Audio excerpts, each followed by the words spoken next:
So I saw an interesting article on the BBC News here concerning Donald Trump and what would happen if his tariffs, of course we spoke about tariffs so much here on the channel guys, you know, all the implications for the auto industry and beyond in the United States and beyond. But what if they're ruled to be illegal? Now, this was the first I'd actually heard about this, and it's a very interesting development because it could really fundamentally change how the US economy has been working and is going to work as well. And the potential ramifications from this as well are massive. You know, will the automakers that have been charged millions of dollars for importing cars and car parts from abroad, will they be able to get financial compensation? Will they get this reimbursed? That's a lot of big questions around this, and I'm going to go through this article here. Like I said, shout out to Joanna Chisholm of the BBC News for breaking this story here. Let's have a look, and I'll give my thoughts on the subject at the end of the video, guys, as always. A federal appeals court has ruled that most of Donald Trump's tariffs are an overreach of his use of emergency powers as president. The so-called reciprocal tariffs imposed on nearly every country the US trades with are being illegally imposed, according to the US Court of Appeals on Friday last week. The decision upholds a ruling in May from the Court of International Trade, which also rejected Trump's argument that his global tariffs were permitted under an Emergency Economic Powers Act. Many of the tariffs that would be affected by the ruling from an announcement in April of a flat 10% rate on imports from all countries, which Trump said would even out a quote unfair end quote trade relations with the US. The court did not halt the tariffs, but instead they would remain in place until mid-October, setting up a further legal challenge in the US Supreme Court. There are still a lot of unknowns, but what exactly did the appeals court say? Well, in its 7-4 decision, the appellate court backed a lower court found that Trump did not have the authority to impose global tariffs. This was largely because of the law Trump used to justify the policies, the International Emergency Economic Powers Act, also known as IEEPA, which judges said did not grant, quote, the power to impose tariffs, duties, or the like, or the power to tax, end quote. The US Court of Appeals rejected Trump's argument that the tariffs were permitted under his emergency economic powers, calling the levies invalid as contrary to law. Trump immediately criticized the judgment, taking to Truth Social, his social media platform, in the hours after it landed to call the appeals court, quote, highly partisan, and the ruling, quote, a disaster for the country. If allowed to stand, this decision would literally destroy the United States of America, he wrote. Not one to exaggerate things there, Mr. Trump. But what is this IEEPA that everybody's talking about? Well, this is a decades-old act, and it granted... this is a decades-old act, and it has been repeatedly deployed by Trump during both his terms in office. It grants the US president significant authority to respond to a national emergency or a major threat from overseas.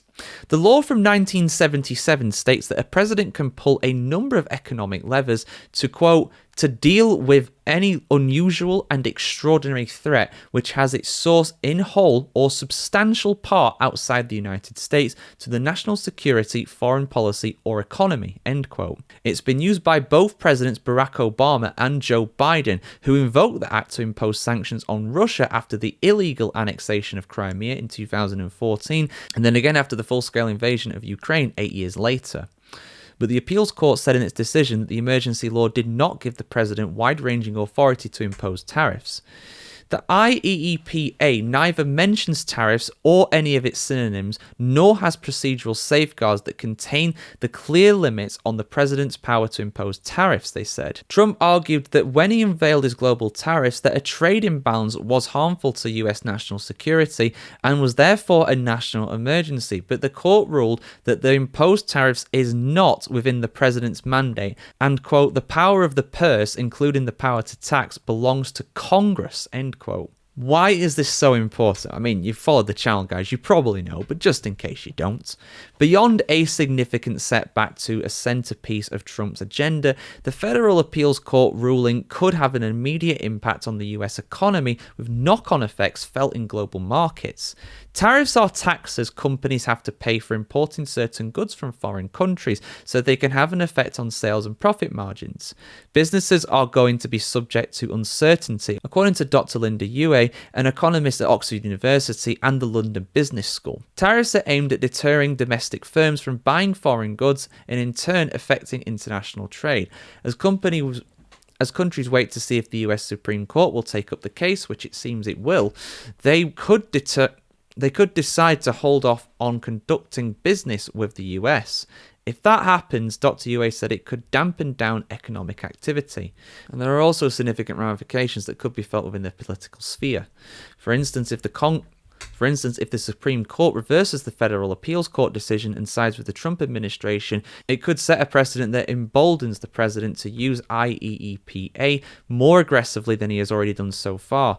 Give them an inch, they may take a mile. But what is going to happen next? Well, the case will most likely now proceed to the highest US court, a challenge that Trump signalled on Truth Social. He said, quote, "Tariffs were allowed to be used against us by our uncaring and unwise politicians. Now, with the help of the US Supreme Court, we will use them to the benefit of our nation and make America rich, strong, and powerful again." End quote. The conservative majority on the US Supreme Court could potentially make it more likely to side with the president's view. 6 of the 9 justices were appointed by Republican presidents, including 3 who Trump selected during his first term in the White House.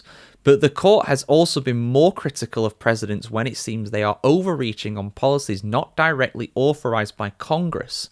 During Biden's presidency, for example, the court expanded on what it called the major questions doctrine to invalidate democratic efforts to use existing laws to limit greenhouse gas emissions by power plants and to forgive student loan debt for millions of Americans. So yeah, slightly longer one there, guys. I do apologize for the length of that, but it is a huge topic and it has massive ramifications, not just for the auto industry as we cover here on the Motoring Chronicle, guys, but also on just the scale of everything to do with Americans and also any country that does significant trade with them, which, guess what, is quite a few of them. So it's going to be huge. I will bring you any update as we get it when it comes to this case, guys.